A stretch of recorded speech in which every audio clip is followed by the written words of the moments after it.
All right, well, it's noon, so we'll get started here. So welcome to CS50 week 3. This week we're going to be talking about algorithms, recursion, structs, and let's dive in. So I'm Kelly, as if you've seen me in last week's section or in lectures, I'm the preceptor here at Harvard. Here's my email if you ever feel like you need to contact me. And excited to be running this section. So today we're going to be talking a little bit about some of the things we saw in lecture this week. First, what are structs? What are these things that we can create? How does recursion work? And that's the basis of one of the searching or sorting techniques we saw, merge sort. So how can we search and sort efficiently? And how can we measure that efficiency? So what is big O notation? So you heard about these things in lecture. Today we're going to go a little bit more in depth and review them in a more hands-on way. So first we're going to start with structs. Basically, we're coming at this with the question of how can we group different types of related data into a single unit? So I have different kinds of data, and it would be nice to have them grouped in a unit that I can use over and over again. So an example of this might be if we're tracking the candidates in an election per se.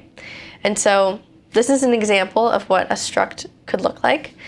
It starts with the keywords typedef struct, and it's called candidate. In this candidate struct, we have two pieces of data that we're storing. So the first being a string called name, and then the second being an integer storing the number of votes.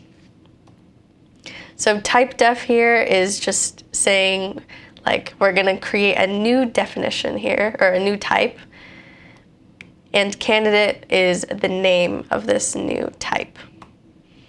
Within those curly braces, we have grouping the new kinds of data that we want included. So this could be many, more than two, less than two, it could be one, but it's likely going to be helpful if you're trying to group many pieces of data together. So if we want to create an instance of this type, so we've created the type, say like an integer, now it's called a candidate. And then we want to create one candidate, and we're going to call it, say, president. If I want to give president the attributes that I showed here, the notation looks a little bit like this.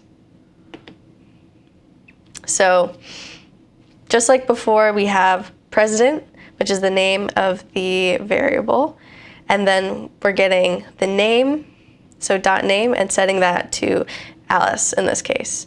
And then the same way, we're doing .votes and setting that equal to 10. Okay, so I'll pause here for any questions so far about structs. Feel free to drop them in the chat if so.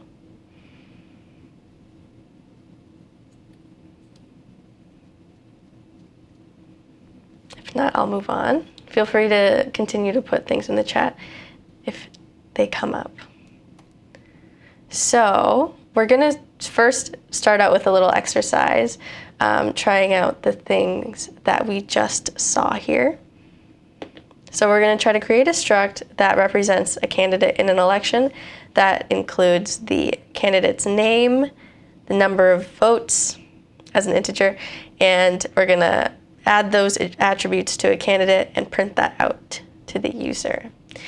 So if you're watching this asynchronously, feel free to pause here and try this out for yourself. But we're going to go ahead and move to VS Code and try it out. Okay, and would love to have participation in the chat, so feel free to write your thoughts, and I'm going to be asking you a lot of questions. So we're first going to start out by creating a struct.c file, and first thing we're going to do is import some libraries. So we drop in the chat what libraries might I need to import here.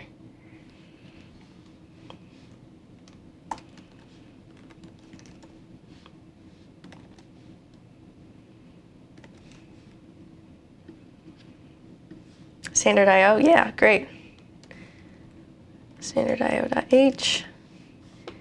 Someone says string.h, CS50.h. Okay, great. So I'm going to start out with including maybe just these two for now, and we'll see if we need string.h later.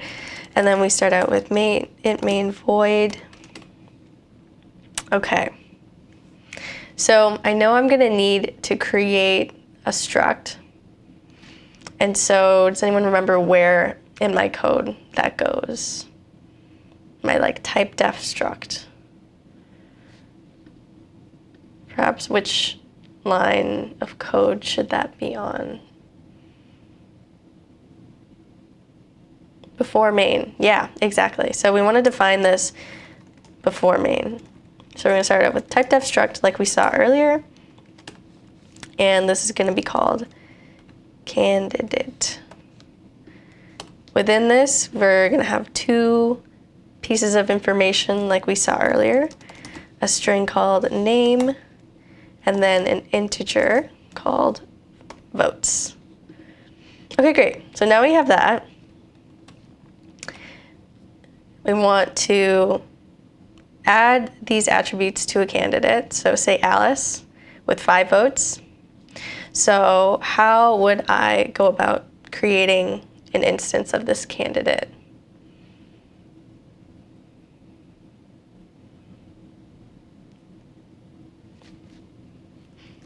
So I know I want it to be of candidate type. Then maybe I give it a name. So I'm just going to say A for now. Okay, and now I'm going to give it its attributes. So I called this candidate A. And then how do I go about adding the name? What do I type after this dot?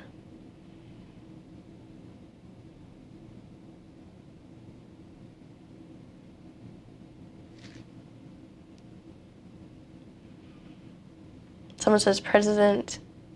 Okay, yes, dot name, exactly. So dot name is Alice. And I'm going to set a dot votes in the same way to 5. Now I can go ahead and print this out. So I'm going to do %s for Alice has %i number of votes. Okay. And then what do I put in here for my placeholders? If I want to substitute, Alice has 5 votes.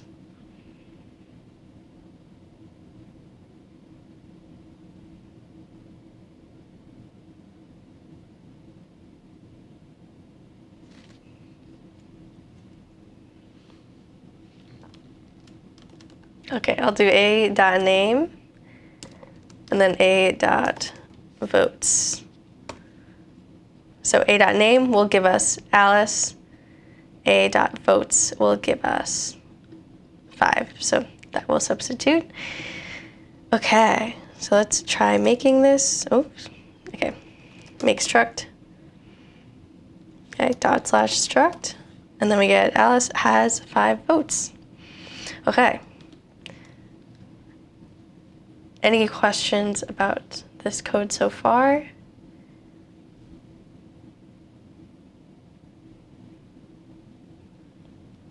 Okay, well, feel free to drop in the chat if you do. For this next part of this exercise, we're going to make this a little bit more interactive, and we're going to create your own getCandidate function that prompts the user to input attributes for a candidate. You may rely on getString, getFloat, etc., and your function should return a candidate.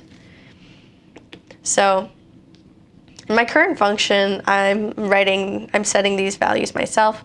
That's maybe not as fun as getting that information from the user. So we're going to create a getCandidate function.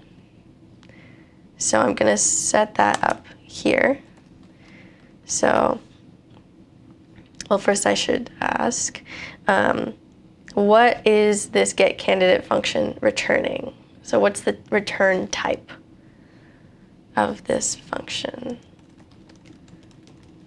So I know that I want to take in, someone says string, not quite, right? We want to return a candidate with those attributes. So something like A here, candidate, exactly, yeah. So we're going to be returning something of candidate type.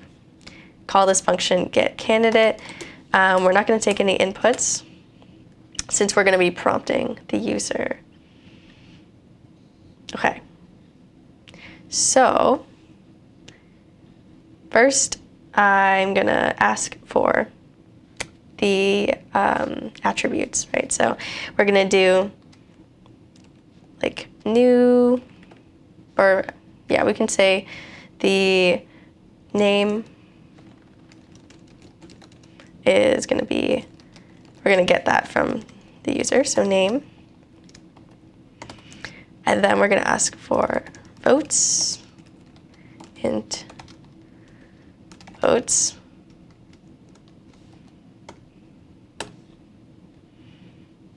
All right. And then how am I going to declare a candidate down here? It's going to be similar to what I did up here when I hard-coded these values in, right? So maybe I'll make a new candidate variable, call it new candidate. And now that I have these values from the user, I can set .name to name, and I can set new candidate .votes to votes. Okay, I'm going to pause here. Does anyone see anything that I could potentially improve on with this code? Are there any variables that are not necessary? How could I improve the design?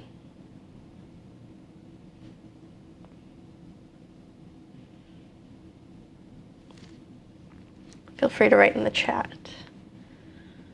if you have an idea.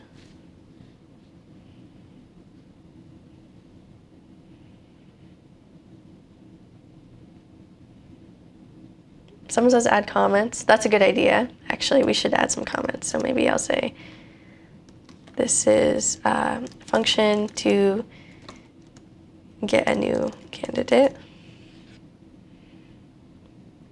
So this name and votes variable are not necessarily needed here. Like I could just take this and move it here, right? So I was just using that name variable to store it temporarily. But that's precious memory that we don't necessarily need to be spending, since I can just store it right in the new candidate here. So already we've shortened our code a little bit, which is nice. Okay, and someone also mentioned the return. Yeah, so once I've actually created my new candidate and given it the name and the votes, then I can return new candidate. Okay, so that's our function. Now let's go back to our main function and actually use it. Okay, so we're gonna say maybe we're gonna create a candidate. Perhaps I also call it new candidate. And then I'm gonna store it, or the value that I want for this new candidate is gonna be coming from this function. So I'm gonna do get candidate like so. All right, so basically I've created a new variable called new candidate of candidate type, and it's gonna be equal to the return value of this function. So it's going to run this function, going to ask for a name, of votes, and then return to me a candidate with that information. So once I have that, then just like before, I might want to print that information.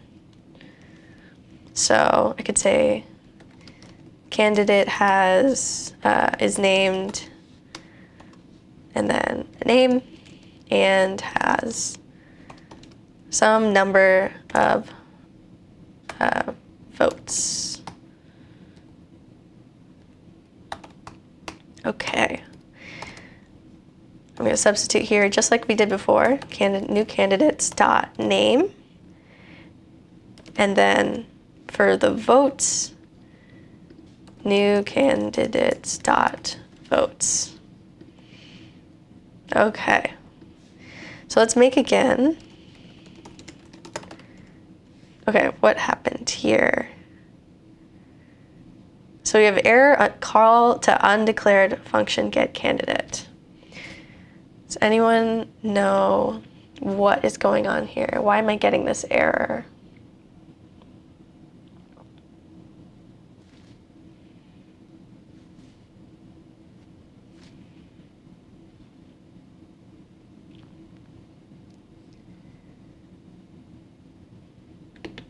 Someone said no prototype. Yes, exactly.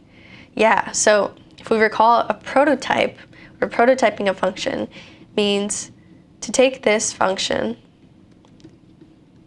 and the first, this first line of it and make sure that we declare it before the main function. So otherwise, we get to the main function and the compiler gets to this line and it's like, I don't know what this function is. I haven't seen this before. So by prototyping it here, we can be sure that the compiler knows, okay, there's going to be a function that's named this. Okay, so I'm going to clear and make again. Okay, what happened here? Oh, I just had a typo. Okay, new candidate, so that should match with this. Okay, so I have ./struct, I'm gonna run it. I'm gonna give it a name, Alice.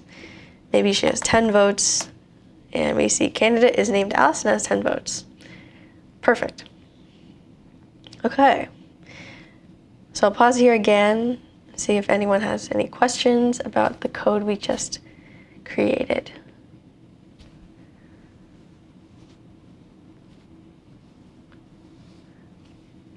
Okay, someone said they're still having trouble with calling functions. Yeah, so I'll try to go over that a little bit here. So in this main function, we're creating a new variable and we're setting it equal to the return of this function that we've created, get candidate, right? And so this function that we've created separately, we know calls getString and getInt to get that input, and then it returns a variable of candidate type called new candidate, right? And so that candidate that's being generated in this function then gets stored as new candidate here. So hopefully that helps. And feel free to write more questions in the chat if you have them. But we're going to continue. Okay, so that was if we just had one candidate that we were storing and we were returning. But what if we have multiple candidates, as you usually do in an election? What might I use? Yeah, someone says we might need to use arrays. So we could imagine we have an array like this called candidates, plural, of type candidate. And we're going to store 3 candidates inside of this array. So with each candidate, we know we are also storing a name and number of votes. And so if we have the first, the first candidate here, it's going to be referred to as candidates at index 0, right? So we're going back to our array indexing, and the first is always going to be at index 0. If I wanted to give it a name, then I do a similar notation here with the dot name and set that equal to Alice. Same thing with votes. I can do candidates at index 0, dot votes, set that equal to 2. Okay, so you can do that same thing for candidates at bracket 1, at bracket 2, and fill those values in the same way. Okay, so we're gonna see this in practice, but any questions about that?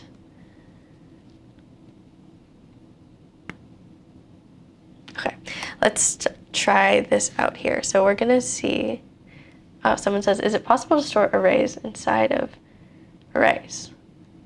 Yes, so we have like two-dimensional arrays. So you can have arrays of arrays.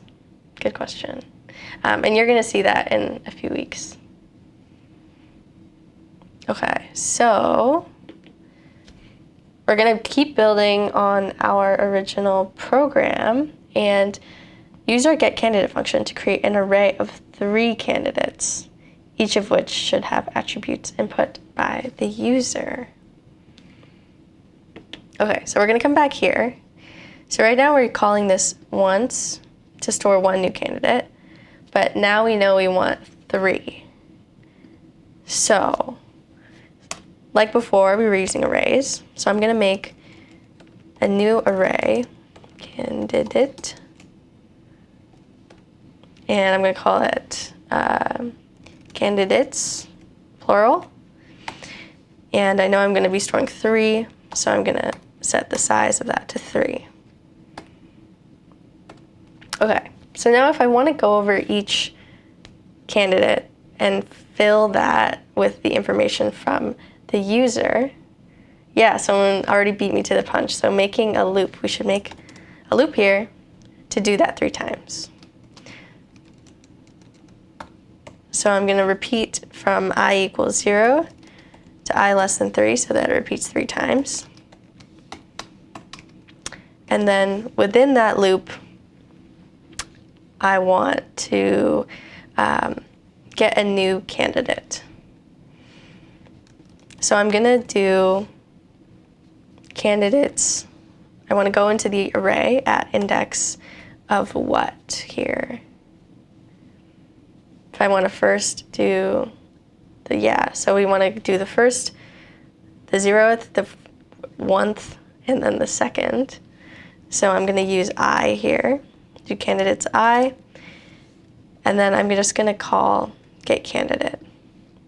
So that way we're calling this function 3 times, and each time it's going to create, or it's gonna fill up this index in our array so that we have 3 candidates. Okay, great. Okay, so now that I have 3 candidates in my array, how do I go about printing them?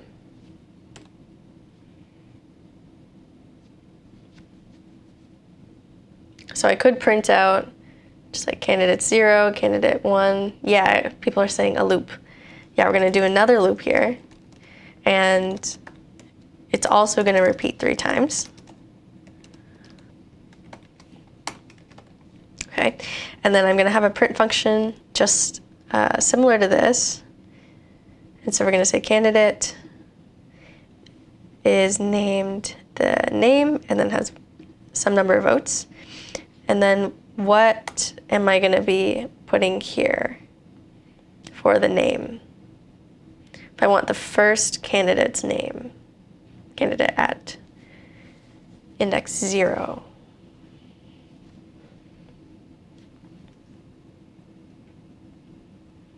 So I have candidates, at index I, exactly, and dot name. Okay, cool. And then we can do the same thing for votes, so candidates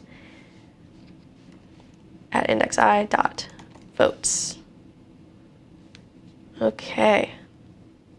And maybe, honestly, it might be nice to know which candidate I'm on. So I could say like candidate 0 or candidate 1 is on, has this name and has this vote. So maybe I could say candidate I here, and then print out I,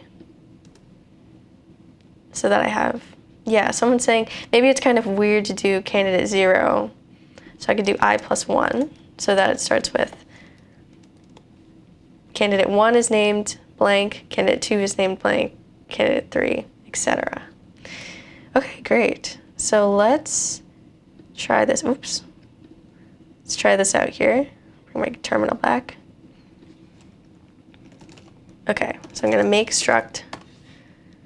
Nice, no errors. That's good. Okay, so we have first name, say Alice has 5 votes.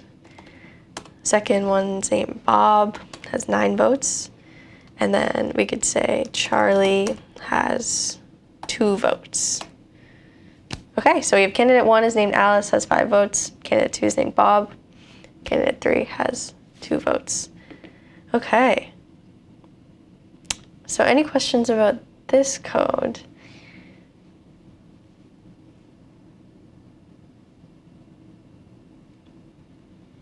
Someone says, can we combine these 2 loops? Yeah, that's great instinct, right? We're kind of seeing this repetition here. What if I just moved this here? Okay, so how does this change the way that our program runs? It does make it a little bit different, right? So yeah, someone says it can become jumbled. What does that mean? So when I first ran it this time, I inputted these 3 things first, and then it printed out the 3 candidates. But if I make this again, and I do struct, I do Alice has 5 votes, it's going to print that out to me immediately now. So I can say Bob has 10 votes, Charlie has 2 votes. So the function does act a little bit differently than it did before. So really, in this case, it is up to the programmer to decide what is the intended function of these of your program. Okay. Someone says, don't the values print themselves? Why do we need to print them? So anytime you want something to print to the terminal, you have to use the printf function. Yeah. Otherwise, these values are just stored in our variables, but they're not necessarily going to be printed out. Hopefully that answers your question. Okay, so feel free to write any questions if you have any about this function, but we're going to move on. So next we're going to talk a little bit about, but doesn't getString print too? Yeah, it does. Yeah, so part of the getString and getInt function, the way that it's programmed is that if you pass in a certain string here, it's going to print that before inputting this here. Someone says, couldn't we put the printf outside of the loop? So you could put it out here, but then you wouldn't be able to use the index I here since it's not in a loop, right? And so if we were to use it outside of a loop, we'd have to have this 3 times for each of our candidates, which isn't the most efficient here. Okay, so we're going to move on to recursion. And recursion is the basis of one of our sort algorithms, but it's also just a general technique for solving problems. Someone else said in the chat, can a for loop inside of another for loop do the same work as you did before? Okay, so when you have a for loop inside of another for loop, that's going to loop more times than, so like if I had another for loop that loops 3 times within this, it's going to print out like 9 times, right? And so what we had before here was just another for loop of 3, like so.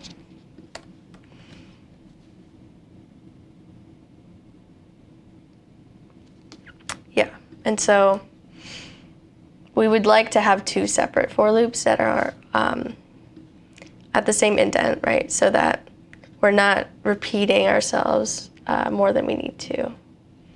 Okay, so hopefully that answers your question here, but we're gonna move on to recursion. So what is recursion? Basically, it's solving a problem by first solving a smaller version of that same problem. So a recursive function is going to have a base case that tells us when are we going to stop running this function, and then it's also going to have a recursive case, which includes a call to the function itself to solve a smaller version of that. So it's kind of a thing you have to wrap your head around, and it's not immediately obvious. So let's go through an example, and hopefully that makes this idea a little bit more clear. So we have an example here of factorial. So if you've heard of factorials before, basically, for example, the factorial of 5 is 5 times 4 times 3 times 2 times 1. Factorial of 0 is also 1. And so basically, the factorial of any number is going to be that number multiplied by every other number less than it until 1 or 0. Okay, and so we're going to think about how we could create a function called factorial that takes an integer n and then prints out the factorial of n. So let's walk through some of the logic behind this first before we dive into the code. So let's say we're looking for the factorial of 3. So we can write that out as 1 times 2 times 3, right? The factorial of 2 is 1 times 2. Factorial of 1 is 1. Factorial of 0 is also 1. So if you're kind of seeing a pattern here, you could also write this as 3 times the factorial of 2 equals the factorial of 3. 2 factorial is equal to 2 times the factorial of 1, and etc. Right? And so if we're thinking about this in a recursive way, we have the call, maybe f is our factorial call. So calling f of 3 is going to give us 3 multiplied by the factorial of 2. And then we want 2 to be equal to 2 times the factorial of 1. 1 is going to be equal to 1 times the factorial of 0, and factorial of 0 is 1. So when we're actually computing this, we kind of go down this loop, or not loop, we go down recursively each call, and then we can start computing those values back up, right? So we have factorial of 0 computes to 1, and then 1 times 1 is 1, so factorial of 1 is 1. And then 2 times 1 is 2, so factorial of 2 computes to 2. 3 times 2 is 6, and then we have finally factorial of 3 computes to 6. Yeah, so we're calling this function recursively until we reach back up to the top with our final value. Okay. So in this scenario, what is our base case? What's the case where we should stop calling recursively? Yeah, someone says factorial of 0, exactly. So we know factorial of 0 is 1, and we can say that is the stop. You could also do 1, yeah, because we know that factorial of 1 is also equal to 1. And then what's the recursive case? So if we're not at 0, what should we be doing?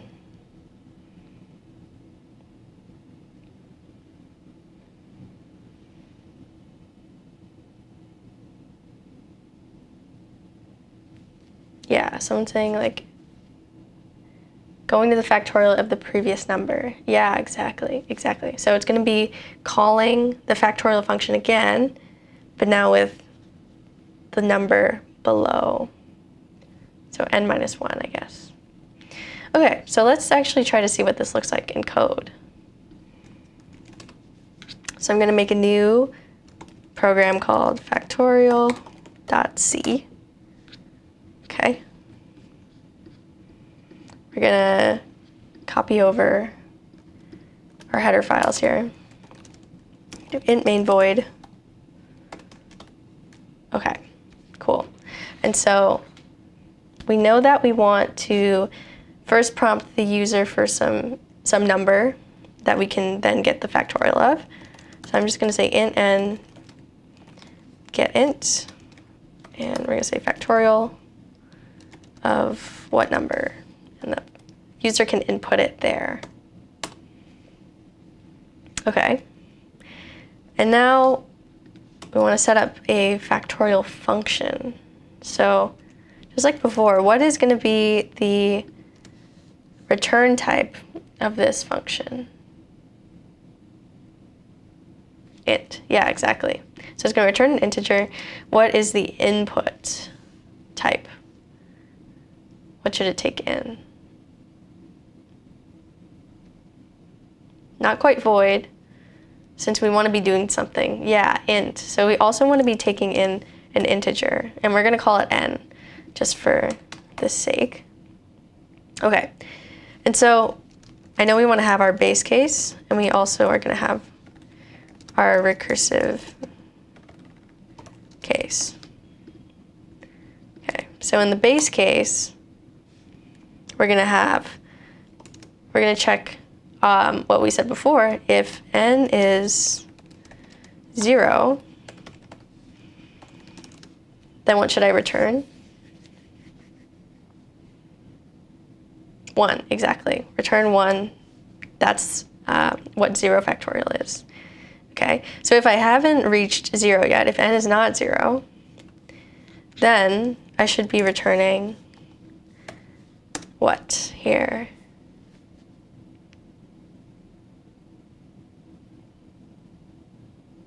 I know it's going to be recursive, so it's going to call factorial again with the previous number.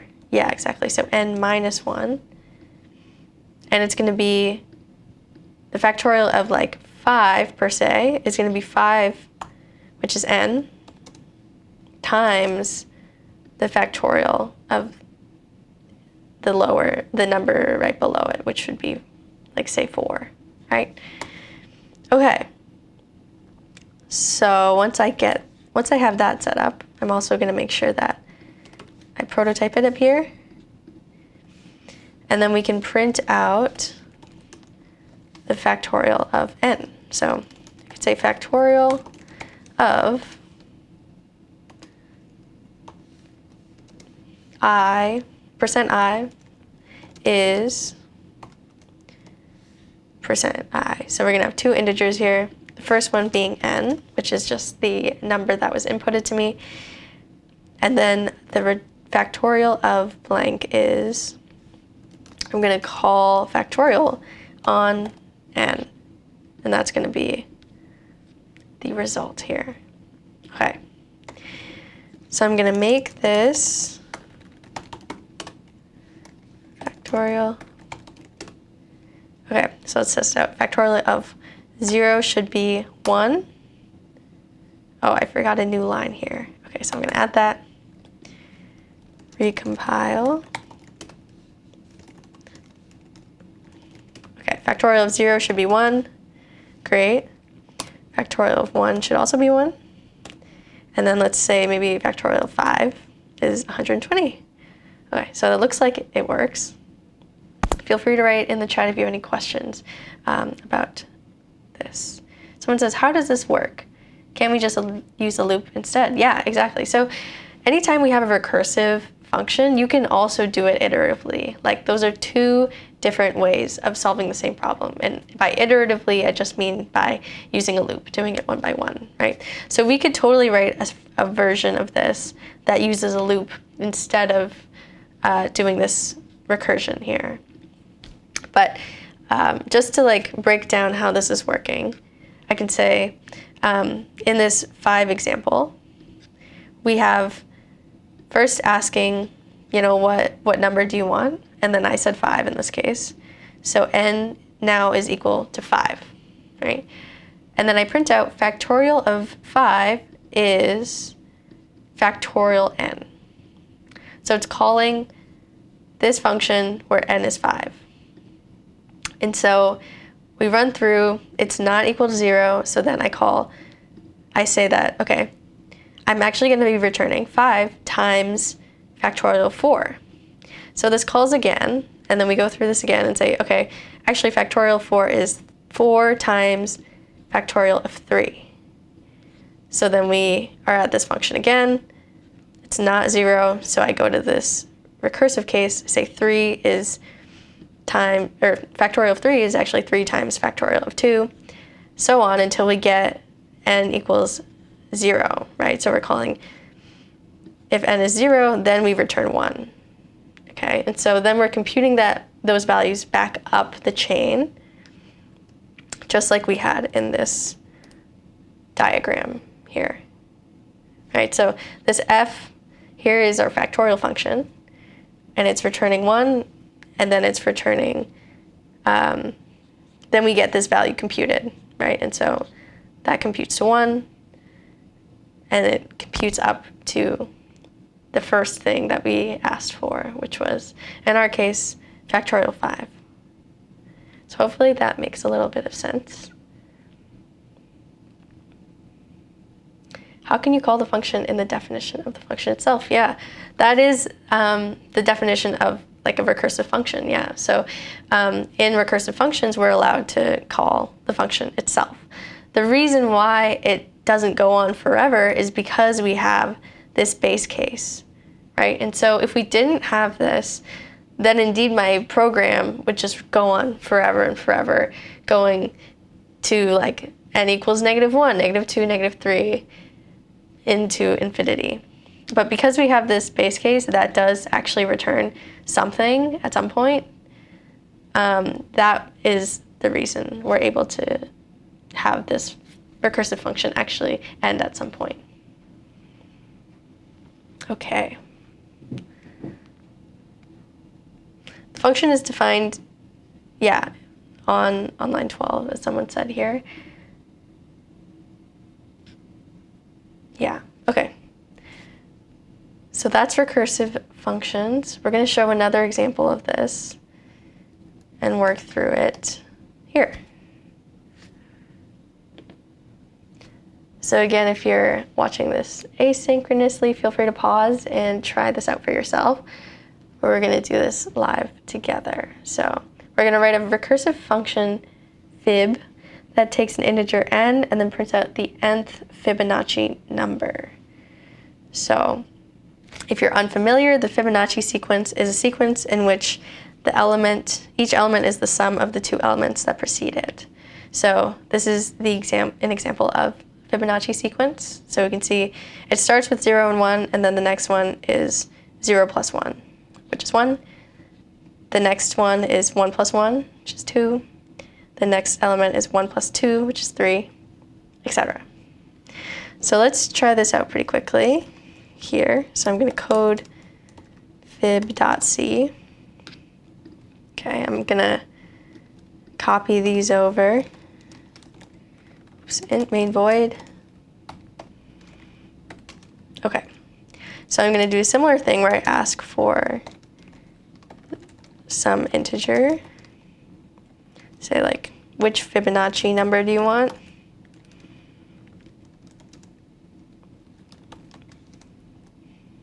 Okay, and then I'm going to print something eventually. We'll get to that. Okay, my Fibonacci function here is also going to take in a number, except also, I guess how many inputs should it be taking is the question. How many pieces of information did I need to know to calculate that 2 is the next one? Yeah, so I need 2 pieces. I need like the element before it and also the element that was before that. Okay. And so that gives us a hint to what our recursive case is going to be. But let's maybe just say that this function, it takes in like the number of the Fibonacci sequence that you want. So like takes which Fibonacci number you want and then returns that. Okay. So again, we're going to have a base case, and we're going to have a recursive case. And so like we said just a second ago, I know that I'm going to need like the Fibonacci number that was right before it, and also the Fibonacci number that was before that. Okay? So this is like this recursive case. We're saying that the Fibonacci number of n is going to be the Fibonacci number of n minus 1 plus Fibonacci number of n minus 2. Then what is our base case going to be? When should this recursive case not run? Yeah, so someone says 0. So if n equals 0, then I should return, what is the Fibonacci number of, or the 0th Fibonacci number? I don't know if that, yeah. Okay, return should be 0. Okay. What about this n minus 2 case, right? So like if I ran int of 1, then this would return fib of 0, which I have defined as 0, plus Fibonacci of -1, which doesn't seem quite right here.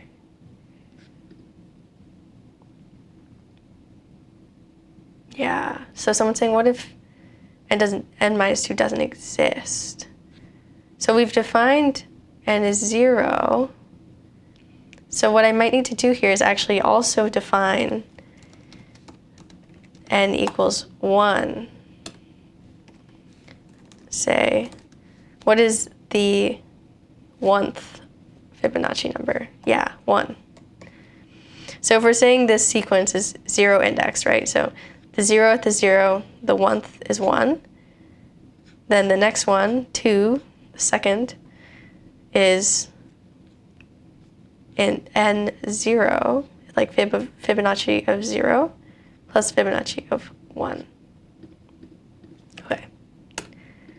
So now this is going to cover the case that I just described, right? If I call Fibonacci of 1, it's not going to go to this case and try to return Fibonacci of -1, because we have not defined that as existing.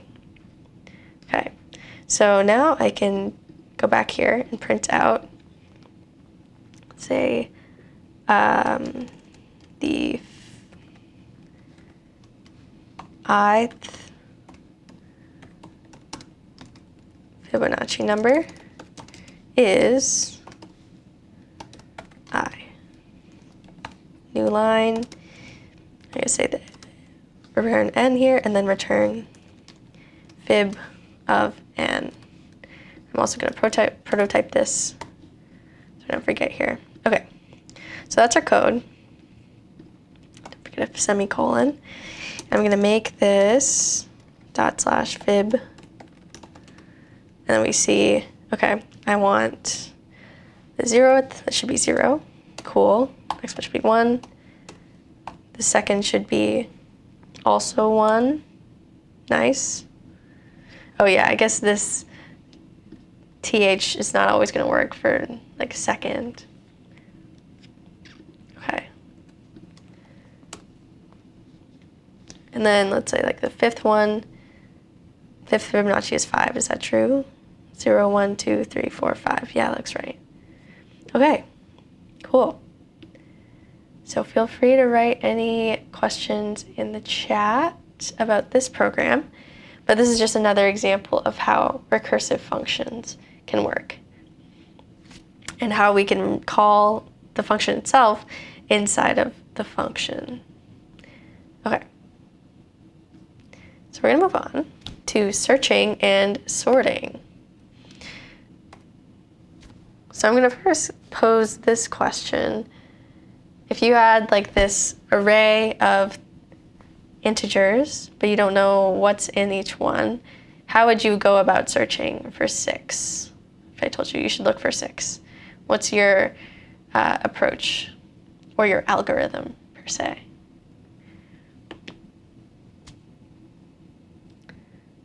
Someone says sort first. Okay, what if I can't sort it? Someone says search linearly. Yeah, so like maybe I just go through them one by one from like left to right or right to left and check, is this 6? So I could say, I'm gonna open the first one, it's not 6. Next one is also not 6. Keep going, this is not 6 yet. Okay, and then I found 6. Okay. So we're gonna talk a little bit about this fancy word called runtime analysis, but really this just means how long did it take to do what I just did, this algorithm that I implemented that was called linear search. How many checks are needed to search for 6 here? So I think when I just did it, it took 4 checks about, but someone's saying n. Yeah, so like the length of this list. I don't know which one it could be, so it could be 8 checks. Okay, what about this list?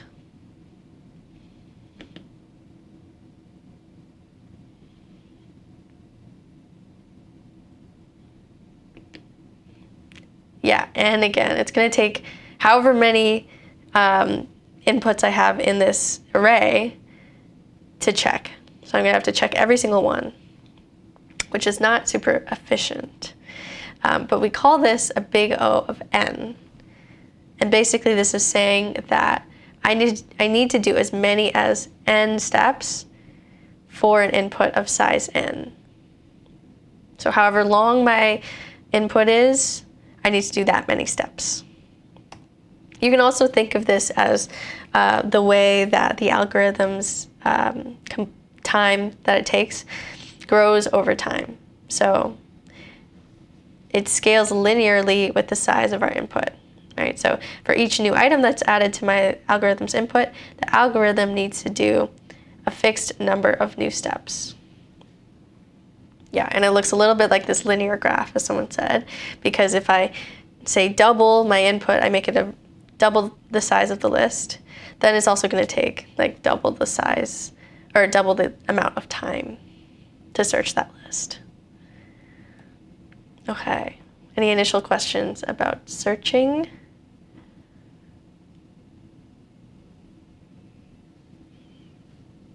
Okay, if there are, you can put them in the chat. And we're gonna move on to sorting. So some people said like, oh, you should just sort the list first before searching it. And how are we gonna do that? We have 3 different sorting algorithms that we're gonna go over. And first we're gonna talk about selection sort. Okay, so we have a little animation here to show you what selection sort's looking for. Okay, we have a few questions. How do you figure out what approach to use in searching? Yeah, so the only one that we've really talked about here is linear search, but it always depends on the context that you're using this in, right? So you could also just open up doors randomly per se, like we just check random indexes until we find the one we're looking for. But depending on how often you're going to need to be doing this searching and what the data is that you're searching among, that might help you choose a certain approach over another. But yeah, that's a great question. Someone says, what about the average runtime instead of an upper and lower bound? Yeah, so I think you're referring to theta, which was brought up yesterday in lecture. And so that is used when the upper and lower bound are the same. So like in the upper bound case and the lower bound case, both of those runtimes will be the same. But yeah, usually this big O and big omega that we'll see are typically used to describe, to give you an idea of like how much time it's going to take in upper bound and in lower bound terms. Okay, so let's look at selection sort. So I have this list here. It's unsorted, as we can see. And the approach we're going to take with selection sort is we're going to look for the minimum value in this list, and we're going to store it in this minimum variable. So I'm going to go through, I'm going to check. Okay, 5. Okay, 3 is my current minimum. Let's look for something lower than 3. Okay, 2 is lower than that, so I'm going to update it. And 1 is lower than that. Okay, great. So because I now have this minimum, I know that that's going to go at the beginning. So I'm going to swap 1 and 5, which is great. And then we're going to do that again for as many integers we have in this list. So I know that the first one's sorted. Now I can focus on the second value in the list. So 3 is my current minimum. I'm going to look for something lower than that, which is 2. And then there's nothing left lower than 2, so I'm going to switch 2 and 3. Okay, we're going to start at 4. 4 is my minimum. Look for something lower than that. It's 3. And there's nothing else to lower than that, so I'm going to switch it. And we're going to do that process again, switching and finding the minimum until we have a sorted list, like so. Okay, so what was that process that we just did here in sort of pseudocode? So for every element in our list except for the last one, so we didn't do it at the end because we knew that that was going to be sorted. Or I should say, if we're doing 0 indexing, then we're not going to include the nth element. Assume the element at this position is the smallest, right? So I started at the first element and just assumed, okay, that's the smallest one I've seen.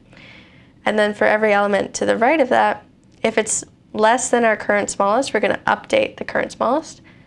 And then once we get to the end, we're going to swap the current element we're on with the current smallest. Okay. If we use some of our indexing language here, we can rewrite this sort of like so. So we have for I from 0 to n-1, or n-2, right? So we're not going to do that step for the last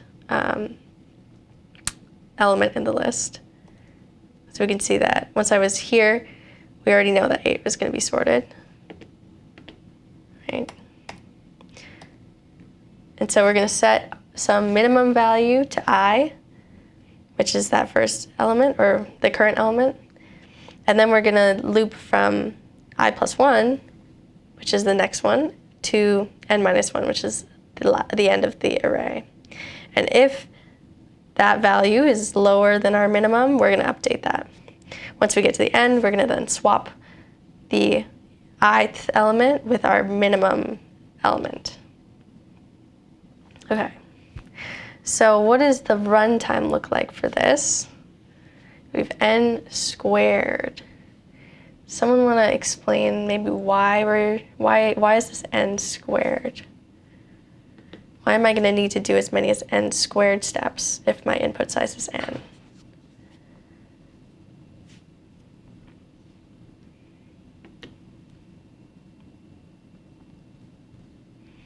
Well, you can kind of see when I was showing you this example.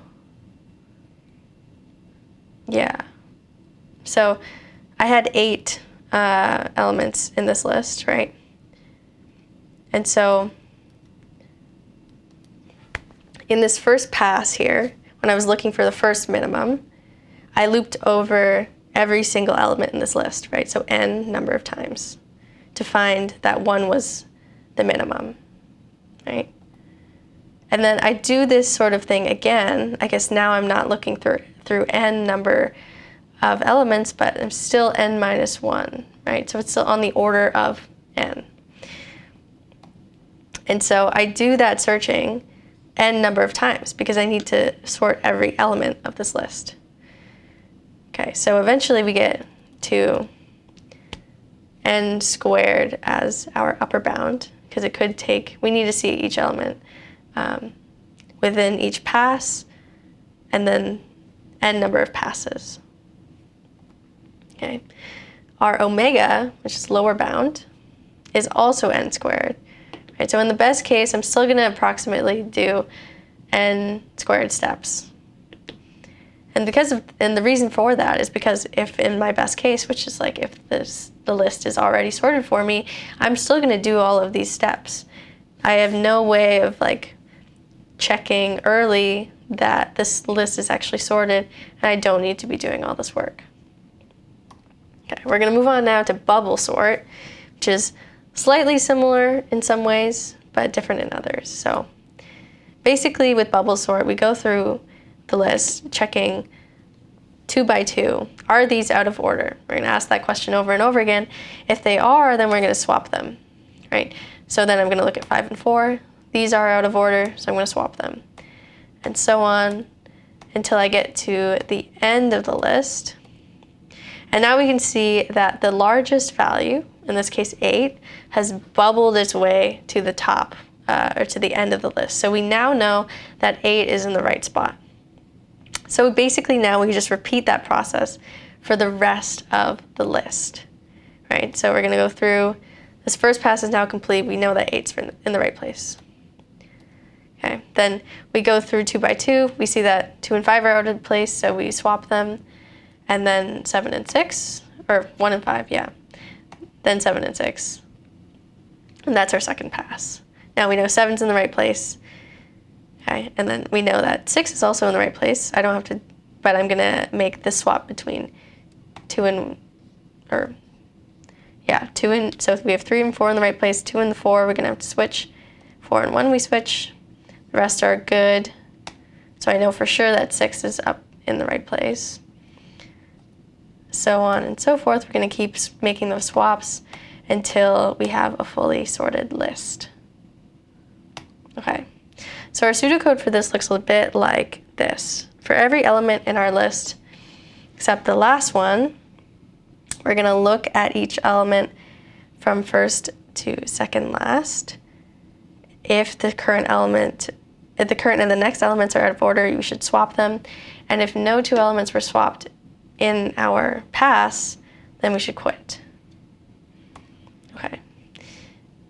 In our indexing language, it looks a little bit like this, right? So we're going to repeat this n-1 times, set some variable swaps to keep track of how many swaps we're doing to none, and then for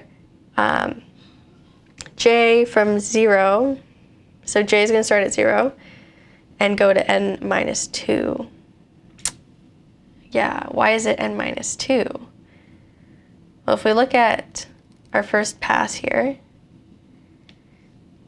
this is n-1, right? This is n-2. If I were to go to n-1, then I'd be comparing with some value here that doesn't exist. So we just want to be careful about that indexing. Okay. So if those elements are out of order, we should swap them.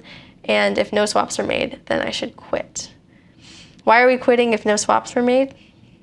Well, if no swaps are made, then we know that we have everything in the right order, and so we can just stop. Okay, so similar to selection sort, our upper bound for bubble sort is n squared. So I need to do as many as n squared steps if my input size is n. So like we saw before, we're going to have n number of passes to make sure that the top value is correct, and then the next one, and then the next one.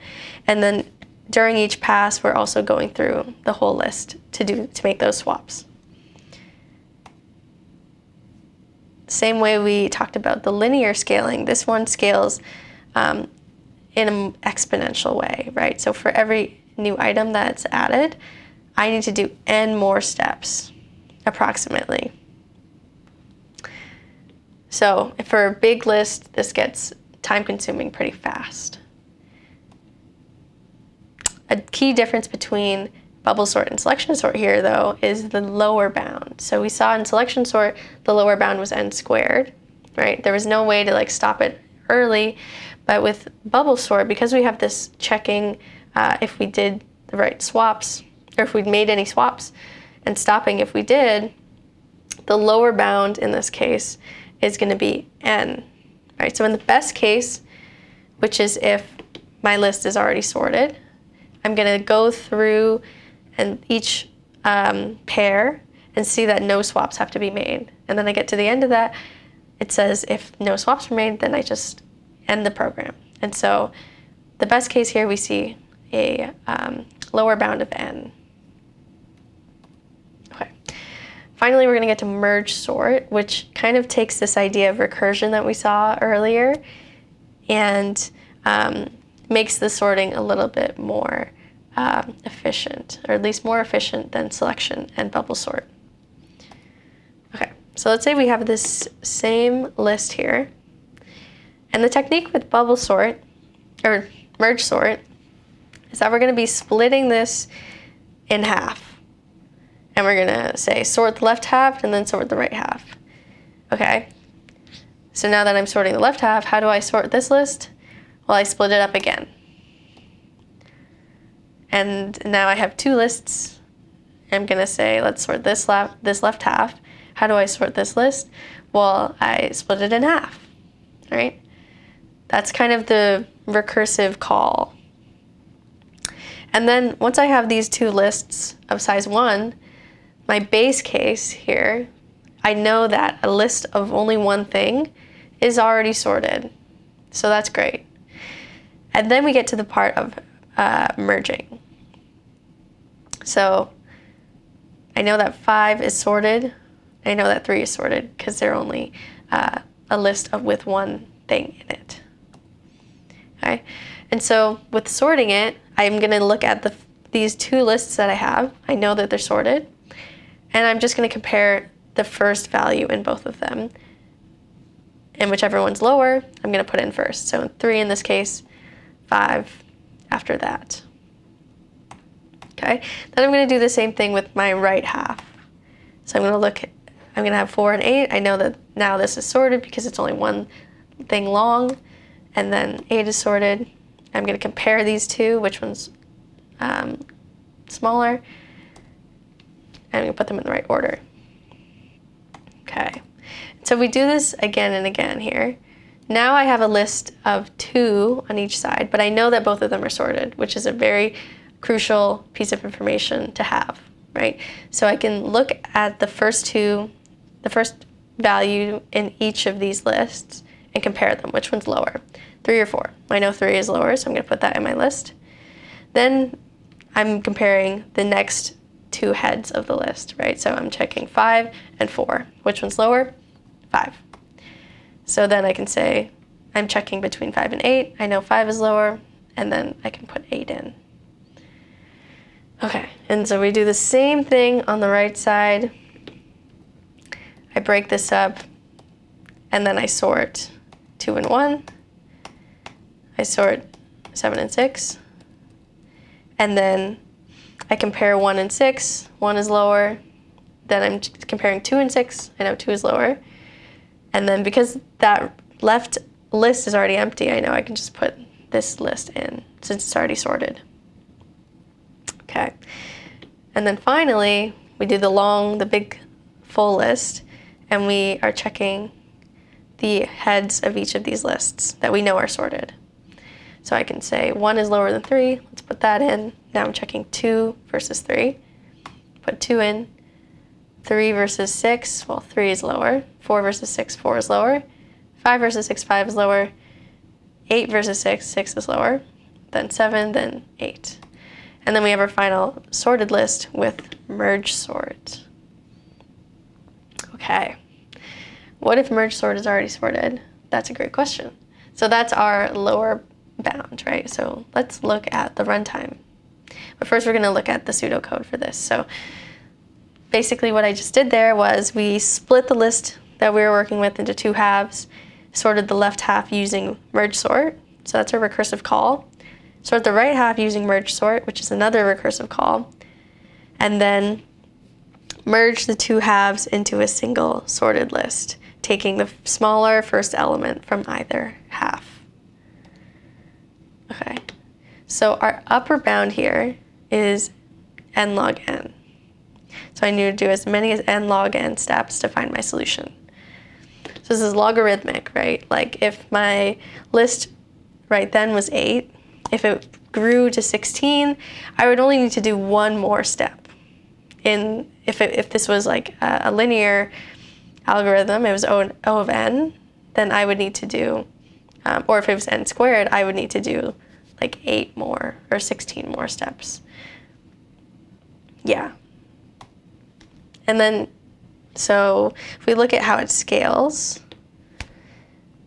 it has this like logarithmic curve. Each time I double my input size, the algorithm only needs 1 additional step. Okay. So this is a chart of our runtimes for each algorithm.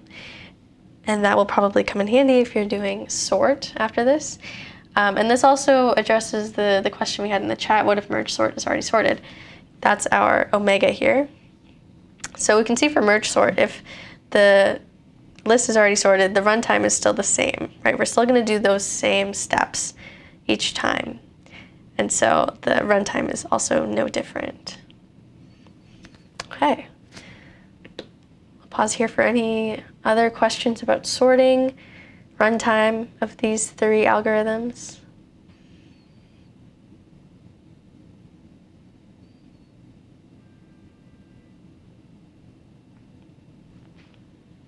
Okay. All right, well, thank you everyone for your participation in the chat.